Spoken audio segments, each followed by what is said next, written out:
Top of the morning, everyone. Welcome to Joy News Desk. My name is Kenneth Jesse, and coming up this morning, Parliament approves road traffic amendment bill to legalize Okada, strengthen safety rules. We have a conversation on that.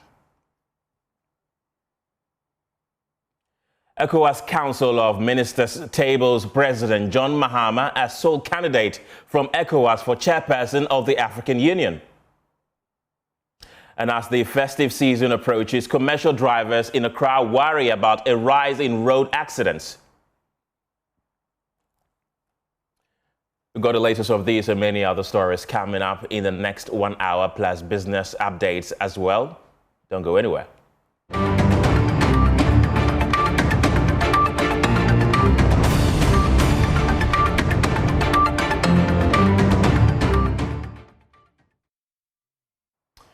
And this morning, Parliament has approved the Road Traffic Amendment Bill 2025, officially legalizing the commercial use of motorcycles, tricycles, and quadricycles, a movement government says will sanitize the transport sector and enhance road safety. The bill also revises Ghana's legal alcohol limit for drivers and introduces tighter penalties aimed at reducing drunk driving transport or incidents. Transport Minister Joseph Nikpe says the changes are intended to bring order to a sector that has long operated with gaps in regulation.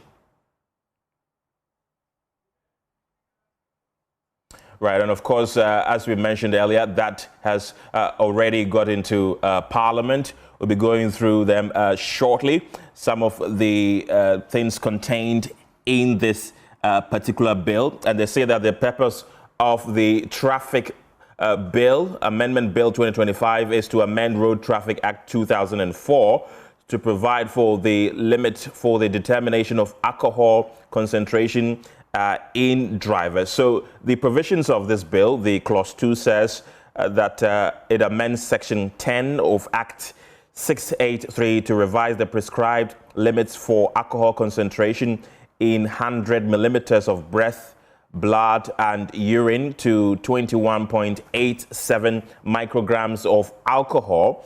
And it also goes on to say that the Clause 4 says that it amends Section 14 of the Act 683 to prohibit a person who drives a motor vehicle from carrying a child below the age of 12 years or a child who is less than 145 centimeters tall and weighs less than 36 kilograms.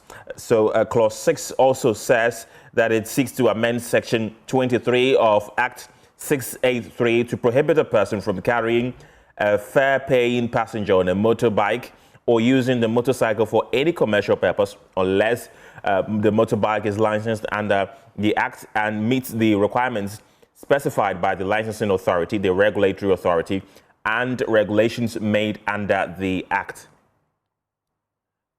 And Clause 9 also amends Section 40 of the Act to reflect the policy change from the assignment of registration numbers to a motor vehicle or trailer to the owner of the motor vehicle or trailer instead. The clause also empowers the licensing authority to determine whether or not to withdraw a registration number assigned to the owner of a motor vehicle or a trailer and the circumstances under which the licensing authority may withdraw an assigned number. And the Clause 11 also seeks to amend the Act to reduce the age at which a person can drive a commercial vehicle from 25 years to 21. That is for all commercial vehicles. So those are portions of that transport amendment bill that has been tabled before Parliament and being considered under certificate of urgency.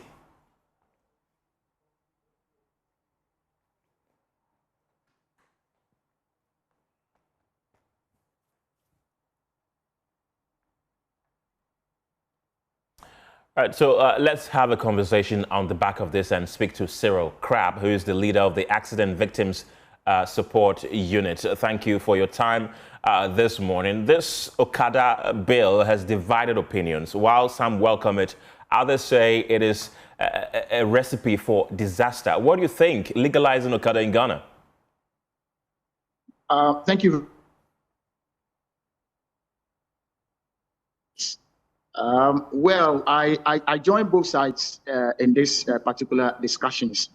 I join both sides for reasons being that if government finds it necessary to amend its own LI, so it will be suitable for both users, I mean, any user of the road, I think it's in the right direction. But most importantly, if government think that the amendment is going to be useful, then he should also continue to make sure that there will be total compliance in all the areas that he has amended.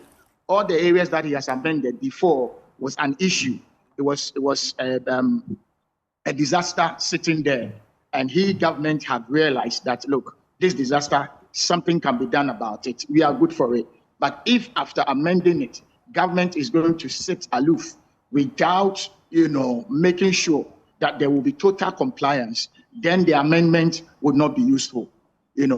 For want of a better word, it would not be useful. Because today, if you ask me, the president of the accident victims support, I can tell you that letters that have been tabled on my letters that have been presented to me on my table right now, most of them are Okada, and these Okada and. Hello, Cyril. Do I have you?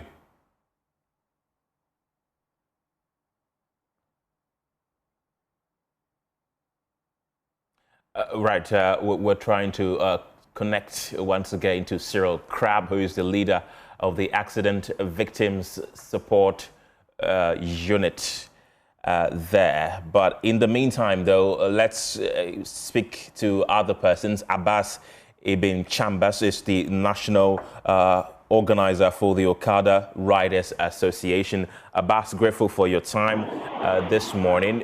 Okada riders have gained notoriety for not obeying traffic rules, traffic regulations and all that. Now that this bill has been presented before Parliament, portions of it say that now you cannot carry a child who is below the age of 12. You also have to be either 25 and above before you can drive motorcycles commercially. Is this a bill that you welcome in whole?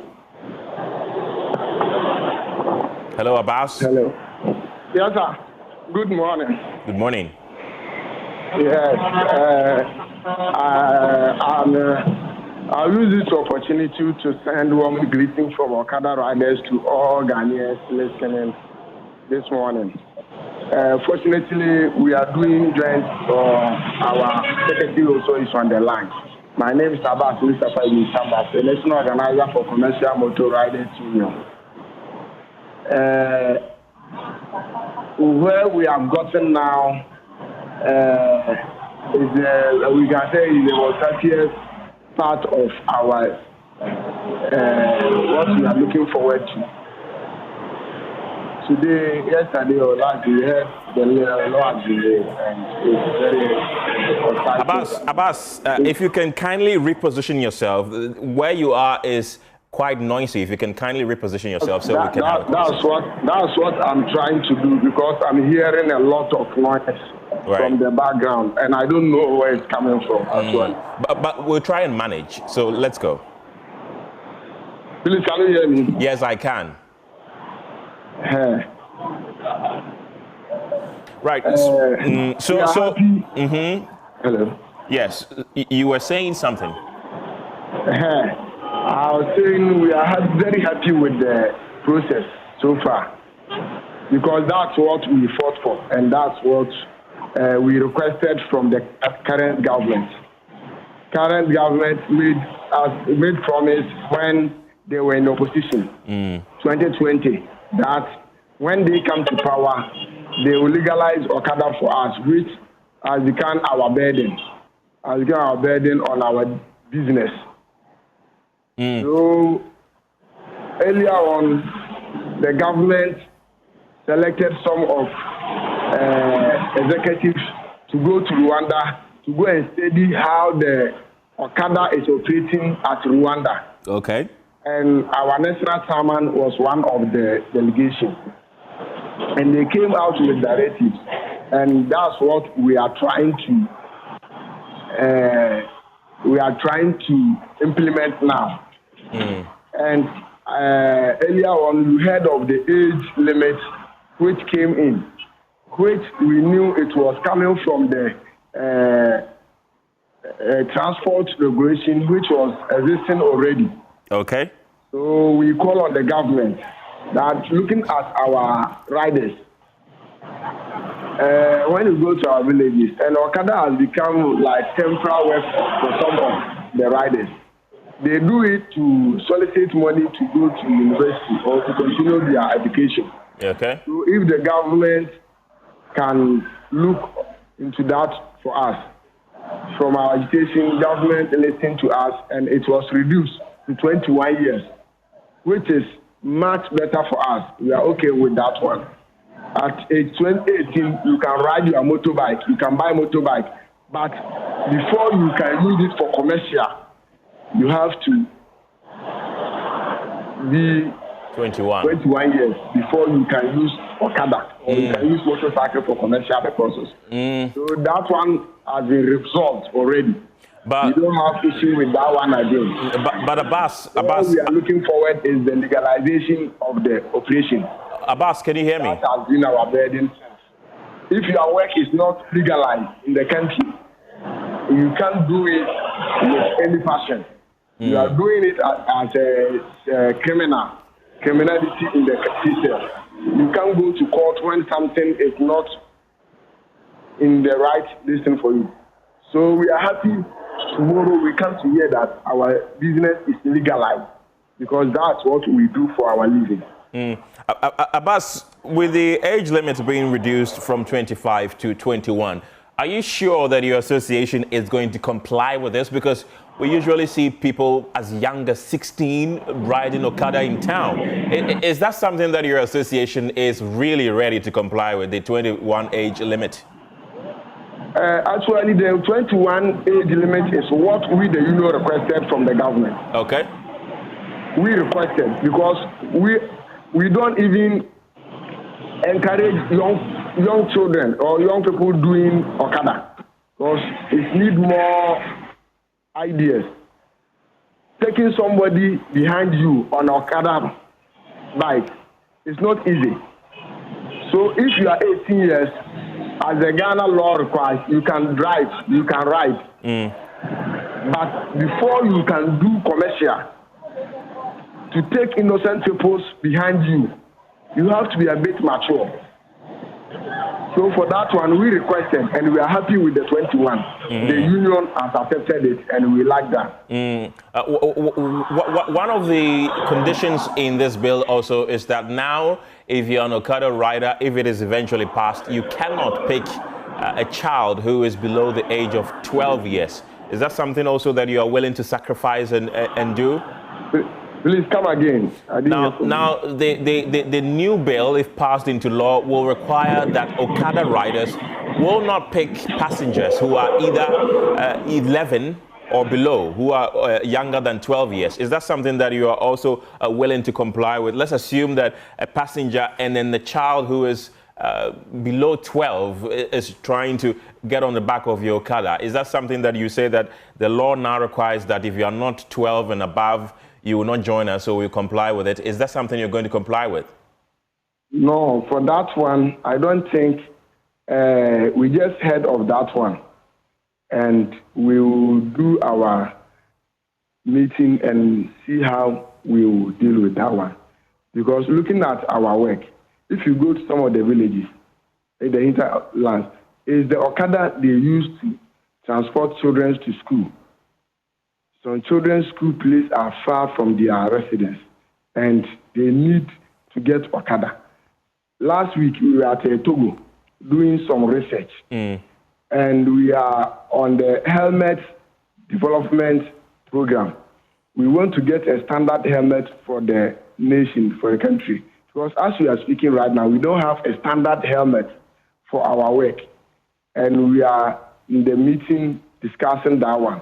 And we are also looking forward to get child helmets, which will be, if you know you'll be carrying children, you have to get that helmet too. That one is something that we are working on it.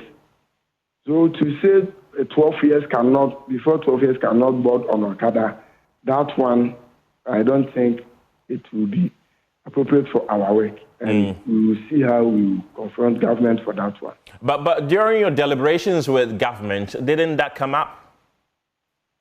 No.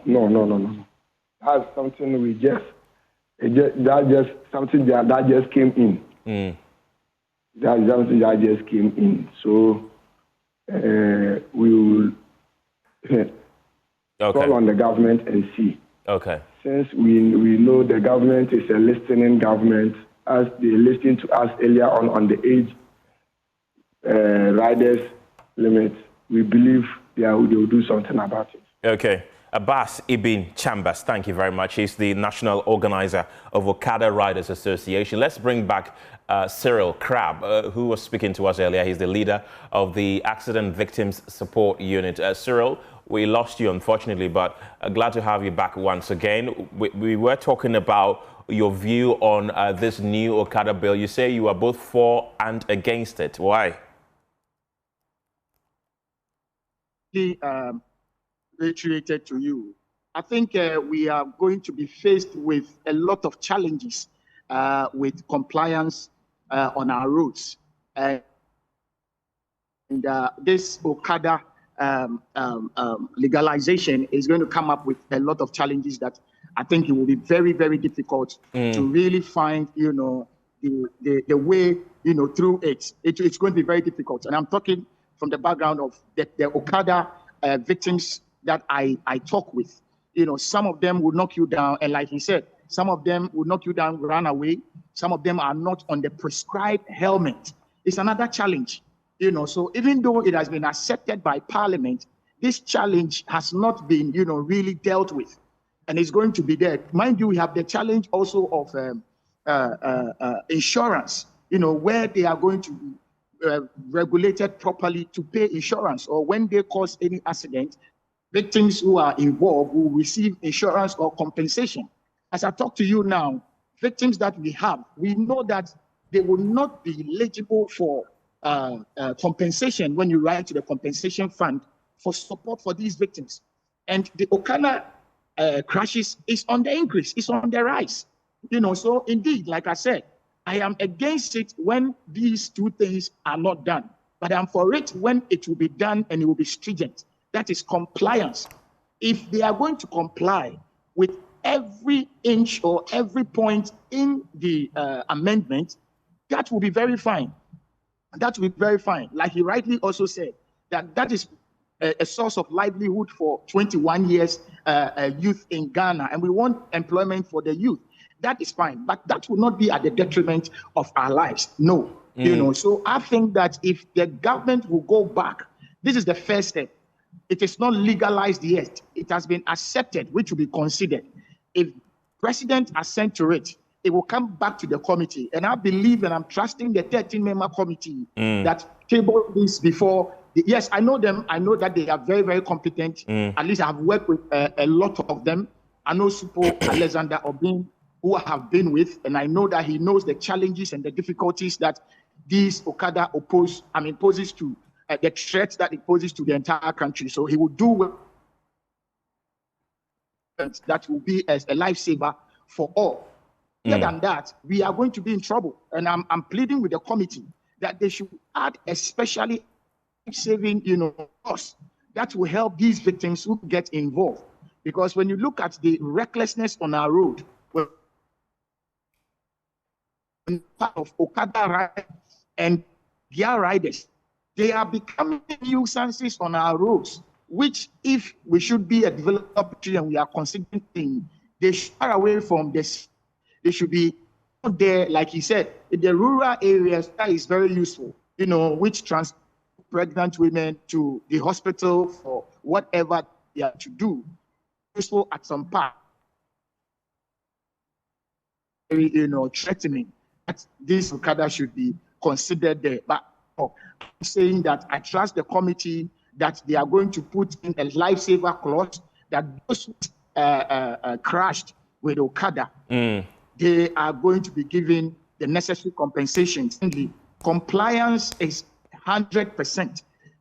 as I talk to you, road safety has become a challenge. There are no police visibility on our roads. And so if they are bringing in Okada, then police visibility should be on the rise. And not only on the rise, but then police visibility must also come with stringent compliance, that these people will comply by every step or every bit, every number in that amendment. And I believe that when that is done, we are going to have safer roads with this safer approach. Cyril Crabb, thank you very much. That's the president at the Accident Support Unit. Well, let's still talk about transport, though, because the Vehicle Endorsement Association of Ghana is accusing the Driver and Vehicle Licensing Authority of sidelining local workers in a major overhaul of the country's number plate system. The association alleges the DVLA boss, Julius Nikwe Kote, is pushing VEG MAG out of the process, a move they insist will strip over 3,000 Ghanaians of their livelihoods and hand the contract to a foreign company. Ramat Bashir has more in this report. The Vehicle Endorsement Association of Ghana has partnered the DVLA in producing number plates for motorists across the country. A collaboration members say has sustained thousands of local jobs, but that relationship is now under strain as VEMAC accuses the DVLA of quietly shifting the endorsement contract away from local hands. Spokesperson Jojo Bruce Kwanzaa describes the DVLA's move as destructive, alleging that the CEO is seeking to award the new endorsement contract to friends and a foreign company at the expense of local industry. Information available to VEMAC indicate that the DVLA boss had invited some foreign companies that are partnering some of us to award contracts of manufacturing to, and who has invited the Chinese for the DVLA changeover plan. VEMAC strongly believe that the DVLA is seeking to introduce foreign companies into the system just to render over 3,000 Ghanaian employees of VEMAC. General Secretary Victor Chum Coranton insists that the DVLA must engage them openly, stressing that members need to be properly informed and prepared for the changes ahead. The notion that DVLA is going to emboss the plate themselves is a farce. Why am I saying so? They haven't got no equipment. Now, we've also heard that he's engaging some Chinese people to do the embossment. You understand? So all the shrouding and everything that is going on, yeah, is rather confusing the whole matter. The DVLA boss should come down, yeah, from his high horse, right, and engage us. Member of the association, Benjamin Boateng, warns that if the DVLA's plan is allowed to proceed, it will devastate their livelihoods and wipe out jobs for thousands of Ghanaian youth. That our intel as an association tells us that he's dealing with one individual amongst us who want to take the contract for the whole of the country, which is not supposed to be. It is against the law. The same person is the person who won the contract for the manufacturing. He's not supposed to be an embosser. Our concern here is as embossers, we don't understand why they should take our business and give it out to an embosser who is not supposed to be part of us. The association is therefore appealing to the Transport Ministry to intervene, warning that without urgent action, the planned digital rollout could leave thousands of Ghanaian workers displaced.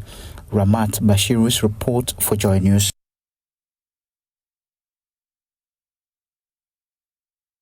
And as the festive season approaches, commercial drivers in Accra are sounding the alarm over the rising threats of road accidents. They point fingers at a deadly mix of factors: drivers high on illicit drugs, faded road markings, drunk driving, and a blatant disregard for traffic rules, especially among Okada riders. Angela Asantua Amwako filed this report. With just 13 days to go before Christmas, Ghana's roads are turning into killing fields. Over 1,504 lives were lost in 7,289 crashes this year alone, and the festive season is just around the corner. Commercial drivers are sounding the alarm, pointing to a toxic mix of factors fueling the carnage: poor road markings, drugged-up drivers, speed demons, and Okada riders treating traffic lights like mere suggestions. Kofi is a driver driver at Abekala Pass. The Okada riders have come to destroy the business. The majority of accidents are caused by them. When the traffic light is red and all vehicles stop, you'll still see the Okada riders bypass the signal without adhering to traffic rules, even when the light clearly says stop. Nana Yao, another driver, spills the beans on the dark side of the wheel. But sometimes callous. I get exhausted from working all day, and if I continue working while tired, I may get into an accident. That's why I don't work beyond my set time. Our drivers force themselves to work beyond their limits, especially at night. They take in rush energy drinks to keep them awake at night, which more often does not. Personally, I don't drink those, and I won't work beyond my strength. Some drivers also sniff toxic substances, locally called asera, which keep them dizzy and leads to accidents. The Adabraka Drivers Union's Felix Amedeka blames missing road markings for the mayhem, while the National Road Safety Authority's Felix Owusu promises intensified advocacy and action. Road mark, Road markings help a lot. Roads should be properly marked along every gutter to caution drivers, especially at night.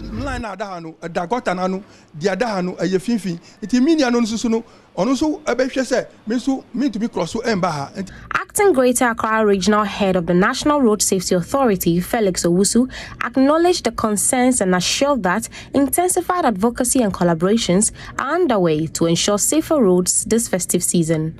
Our roads may not be in the best of shapes, and that one we understand, but that is why in our education and in our sensitization we let the public know that even in the areas where we even have the best of roads, as a driver you need to be careful when you're applying such roads, because at any point in time anything at all can happen on the road.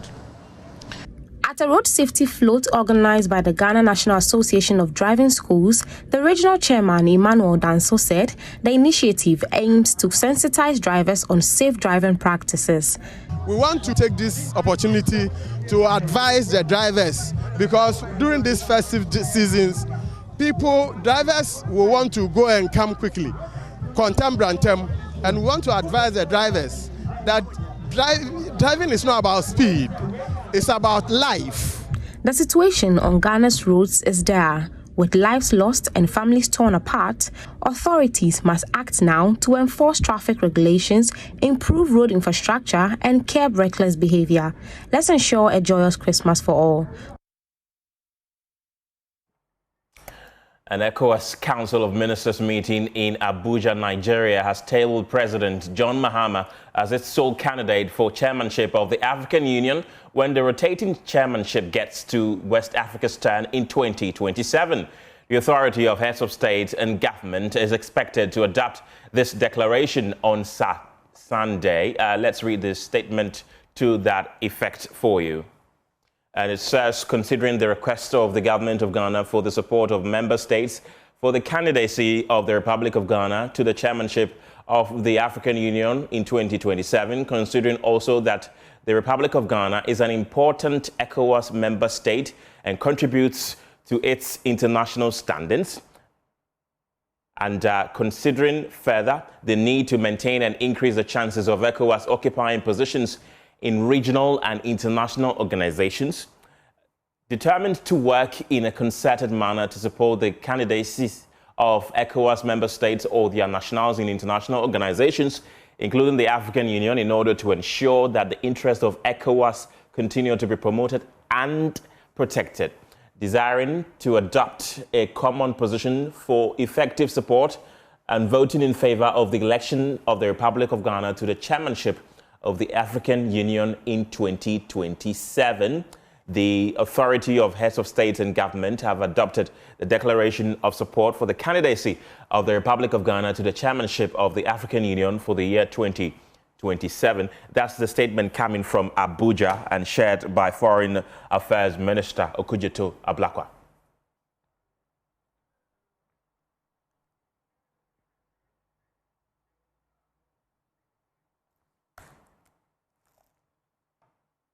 Let's head to the regions now. And in the Bunu region, residents of Koje and Dompofie in the Banda district have for years had no access to basic healthcare in the two communities, a situation that had affected provision of quality healthcare, especially for pregnant and nursing mothers.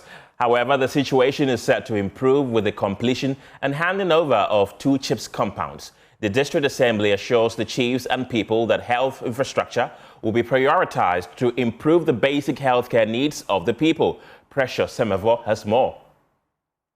Still has a lot more to do to achieve universal health coverage by 2030. In the Banda district, a district with no hospital, residents of Koje, a remote border town, and Dompofie have no healthcare facilities. They travel on unmotorable farm roads for several kilometers on motorcycles to seek medical attention, especially during childbirth or snake bite at Doboy or in Soko. Ajua Cecilia, who is expecting her fourth child, expresses sentiments common in the communities. If your child is sick, the available option is to hire a motorcycle or walk because cars don't usually come due to the bad road. I was in labor at night during the birth of my last child, and it was not easy.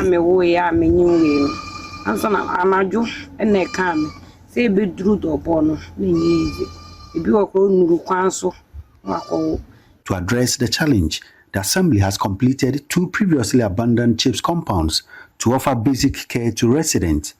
At a separate gathering to hand over the facilities to the Banda Health Directorate at Koje and Dompofie, amazed the excitement of the women, District Chief Executive Peter Dongi reaffirmed the Assembly's commitment to improving health access. Today, when we went to Koje, you see the happiness and cheers the people were showing.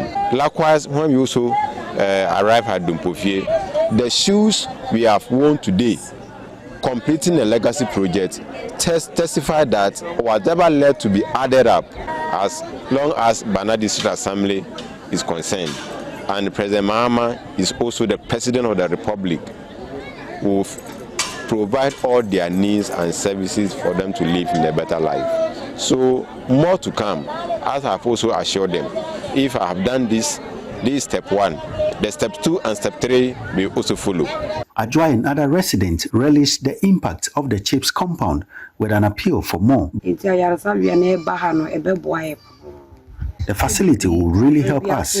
At least we will have basic health care before referrals to higher facilities when required. And we will also appreciate it if the current facility is upgraded. Banda District Health Director Simon Kofi Adams said the facilities will be operationalized soon to deliver the expected services. The entire district, no hospital. We have 2 health centers, 1 rural clinic, and then 8 CHIP compounds. So even if a woman is in labor and the midwife that, go through all the processes and is beyond the person, what the person does is to refer to either Nsoko or Wenchi. Having the facility in place is one step forward. The other thing is for us to impress on the health insurance for them to accredit the facility. Once the accreditation is done, then we are good to go. Precious Semevo, Koje and Dompofie.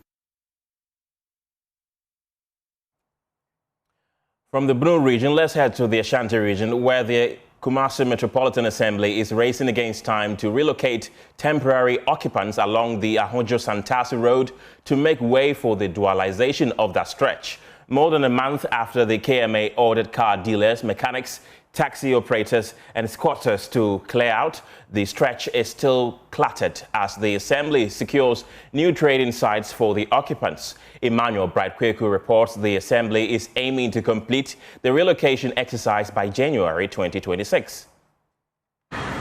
On September 24, 2025, the Kumasi Metropolitan Assembly announced plans to clear the way for the Santasi-Ahojo Road dualization project. The Assembly had cautioned temporary occupants on a stretch, including car dealers, mechanics, taxi operators, squatters, and other traders to vacate the premises by October 31, 2025. It's been over a month now since the notice was made, but these occupants continue to ply their trade on the demarcated spaces along the shoulders of the road. After Christmas, They told us to vacate here after Christmas. They've even mounted stakes for mapping, but we have nowhere to go.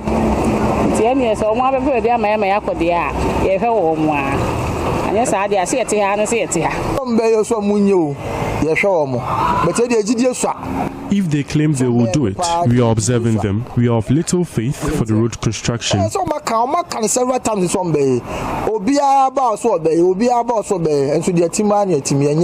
But what really could be halting the project? A primary concern has been the relocation of the traders following a meeting with the local assembly. We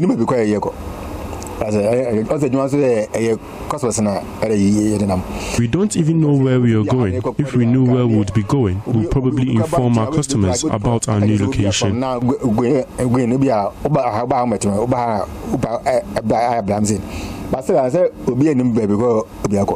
The KMA secured 4 sites for their relocation, but funds in developing these spaces for the traders to occupy is a challenge. So this is one of the many sites that has been earmarked by the KMA for the relocation of these artisans and temporary occupants along the Ahojo-Santase stretch.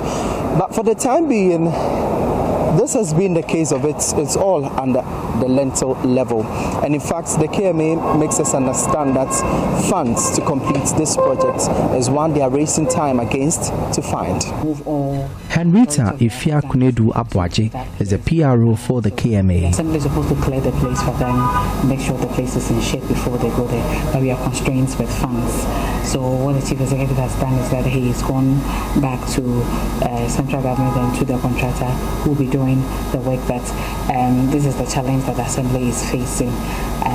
Originally on the paper the work is supposed to start April, so we are still within time. So the contractor said we are still within time. He's come to that his feasibility study and surveillance of the place, and he's even map up.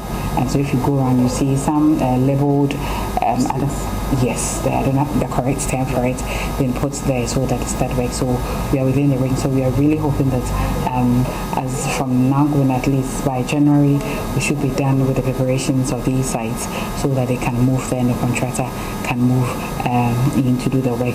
What the chief executive is so keen about is that he's optimistic that he's not going to eat into the time of the contractor. The Ahojo-Santase Road project, funded by the Japanese government through JICA, is a dual carriageway costing 17 million euros. The project, expected to be completed within 24 months after its commencement, would ease vehicular congestion along that stretch. For Joy News, my name is Emmanuel Bright Kweku. We take you to the Oti region now, where headmaster of Rara Senior High School wants government to upgrade the school from category C to B due to its steady academic performance over the years. Michael Damesi adds that the infrastructural development in the school does not match with the school's STEM achievements in recent years. Peter Senu reports on the school's 50th anniversary celebration. Rara Senior High School in the Byakuya district of the Oti region has gained national recognition for its science, technology and mathematics innovation in very recent years. The school, despite its strides to excel in academic activities by way of STEM innovation, is seriously grappling with infrastructural deficit. The headmaster of the school, Michael Damesi, is asking the Minister of Education to consider upgrading the school from its current category C to a higher category. Permit me, Nana Chairman, to appeal for the establishment of a STEM school to be attached to Rara Senior High School.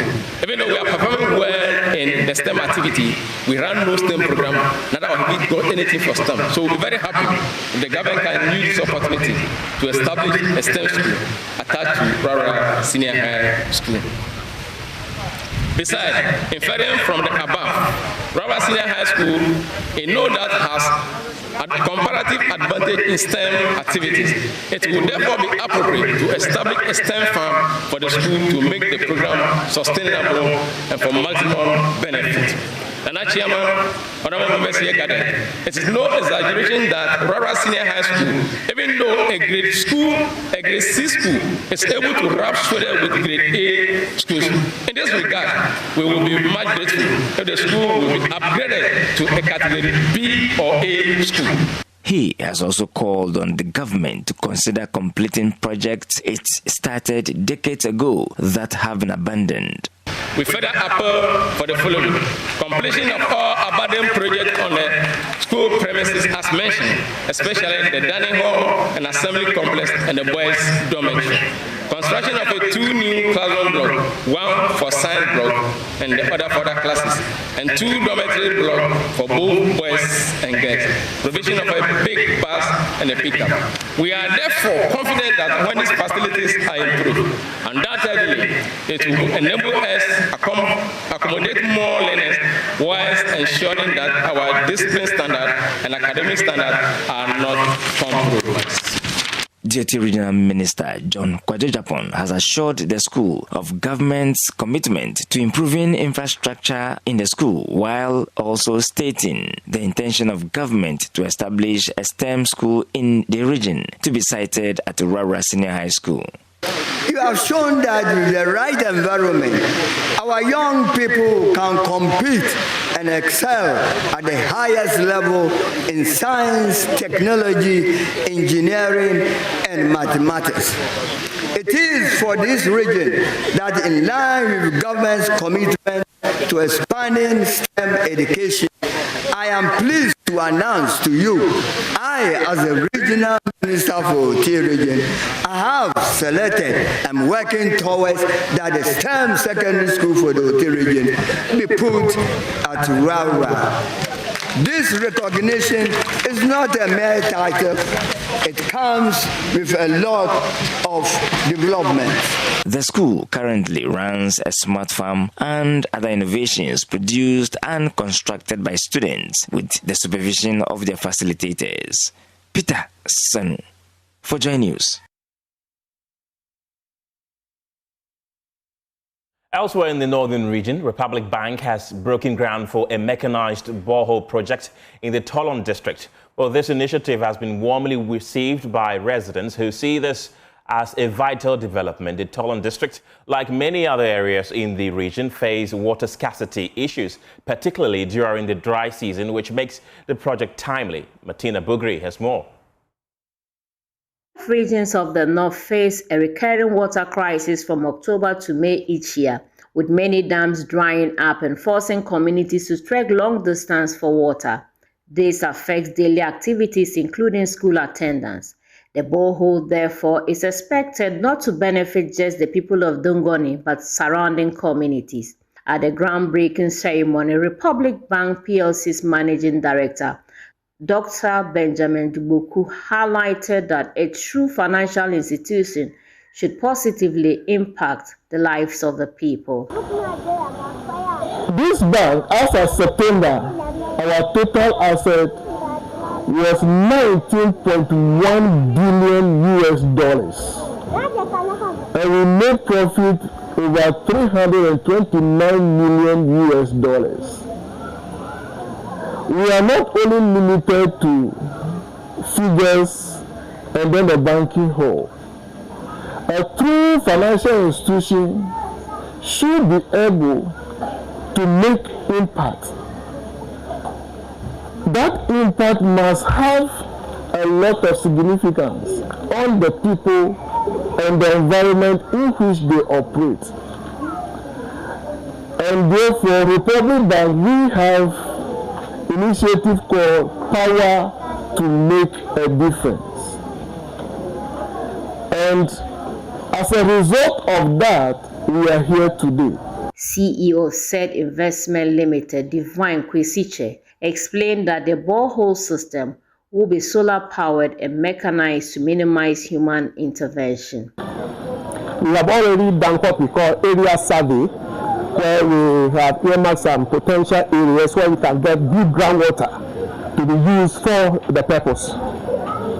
We follow up with the drilling of a high-yielding or good-yield mechanized borehole, which we will mechanize and then install submersible pumps for both electric and solar, so as to be able to have water running all the time for the community. We will automate the whole system, the system will be such that there will not be any human interference with its operation. The chief of Warbor, Lana Abukari Yusuf, praised Republic Bank for showing love and kindness, encouraging other locals to follow their example.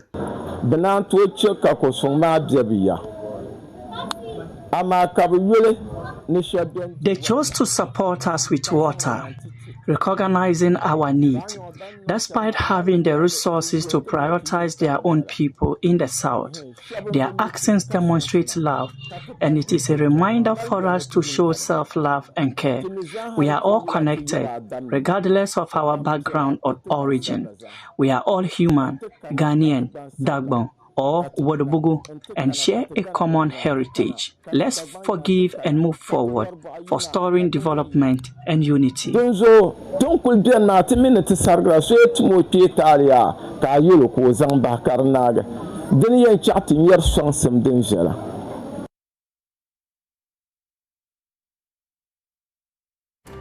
And from the Tolon district in the northern region, we take a quick break. We'll be back with the latest in business.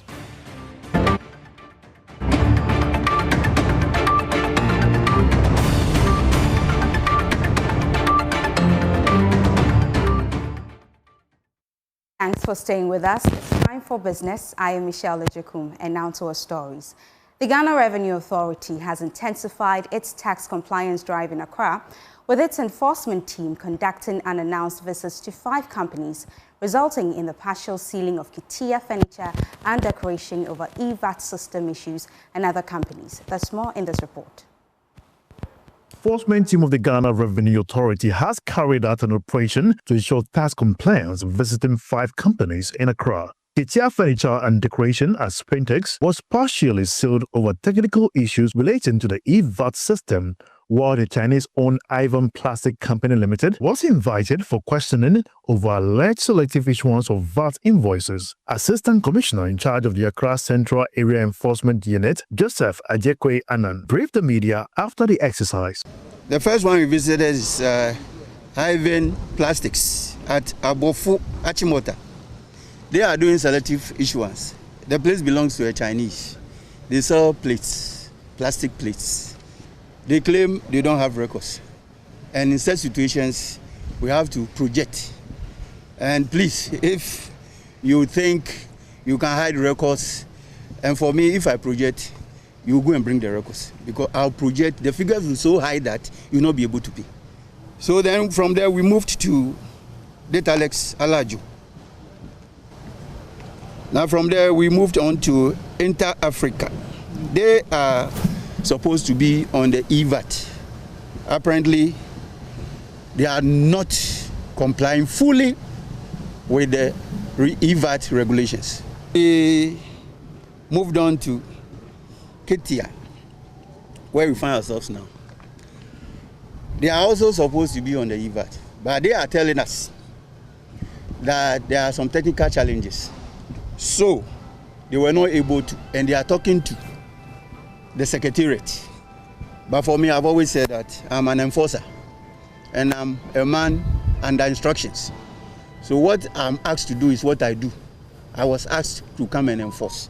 But due to their challenges, I have decided to do partial enforcement by doing partial seal-off. So if you look behind us, we have done partial seal-off. He also dismissed claims that the GRA is deliberately targeting Ghanaian businesses. Look at the number of local businesses we have in Ghana. So many. You understand? So if you are even to do percentages, realize that we are even doing more of the foreign than the local. I get you my point. But you go to a place, maybe you have 1, 2 foreign, and you have maybe 20 Ghanaian businesses. Obviously, you pick up more Ghanaian business, just 1 foreign business. And then it will send that wrong perception that we are after our own. But then, you see, wrong is wrong and right is right. If you have fall foul of the law, you have fall foul of the law. But then, this is just to say that we are trying to be as fair as we can. This operation forms part of the DRA's intensified tax law enforcement effort aimed at strengthening compliance across the country.